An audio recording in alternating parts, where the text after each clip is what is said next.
മട്ടാഞ്ചേരിയിൽ നിന്ന് MDMA-യുമായി 2 യുവാക്കളെയും കഞ്ചാവുമായി ഒരാളെയും മട്ടാഞ്ചേരി പോലീസ് നടത്തിയ സ്പെഷ്യൽ ഡ്രൈവിൽ പിടികൂടി.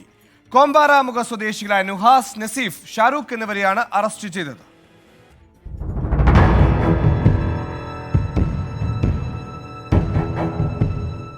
മട്ടാഞ്ചേരിയിലും പരിസര പ്രദേശങ്ങളിലും മാരക ലഹരിമരുന്ന് വിൽപ്പന വ്യാപകമാകുന്നു എന്ന രഹസ്യവിവരത്തിന്റെ അടിസ്ഥാനത്തിലാണ് പോലീസ് സ്പെഷ്യൽ ഡ്രൈവ് നടത്തിയത്. ഈ പരിശോധനയിലാണ് ബാങ്ക് മൂലഭാഗത്ത് താമസിക്കുന്ന നസീബിനെയും നുഹാസിനെയും MDMA-യുമായി പിടികൂടുന്നത്. പരിശോധനയ്ക്കായി ലഹരിമരുന്ന് കണ്ടെത്താൻ പരിശീലനം ലഭിച്ച സിറ്റി ഡോഗ് സ്ക്വാഡിലെ പോലീസ് നായകളെയും ഉപയോഗിച്ചിരുന്നു. പിടിയിലായ 3 പ്രതികളും മയക്കുമരുന്ന് ചെറിയ പൊതികളിലാക്കി വിദ്യാർത്ഥികൾക്കുൾപ്പെടെ വിൽപ്പന നടത്തുന്നവരാണ് എന്ന് പോലീസ് അറിയിച്ചു. കൊച്ചി സിറ്റി ഡെപ്യൂട്ടി കമ്മീഷണർ സാറിന് കിട്ടിയ കുറച്ച് രഹസ്യവിവരത്തിൻ്റെ അടിസ്ഥാനത്തിൽ മനോജ് സാറിൻ്റെ സ്ക്വാഡും സ്പെഷ്യൽ സ്ക്വാഡും പോലീസിൻ്റെ ഡോഗ് സ്ക്വാഡ് മട്ടാഞ്ചേരി പോലീസ് ഇത് ചേർന്ന് രാവിലെ ഒരു നല്ലൊരു റെയ്ഡ് നടത്തിയായിരുന്നു.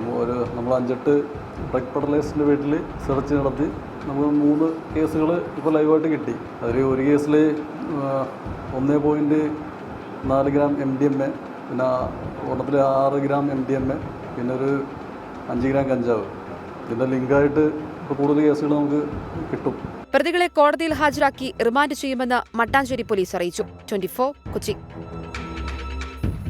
ലോകത്തെവിടെയായാലും ഏത് സമയത്തും 24 വാർത്തകളും ഓഗ്മെന്റഡ് റിയാലിറ്റി പാക്കേജുകളും എക്സ്പ്ലെയിനറുകളും വിശദമായി കാണാൻ ഞങ്ങളുടെ YouTube ചാനൽ നിങ്ങൾക്ക് സബ്സ്ക്രൈബ് ചെയ്യാം.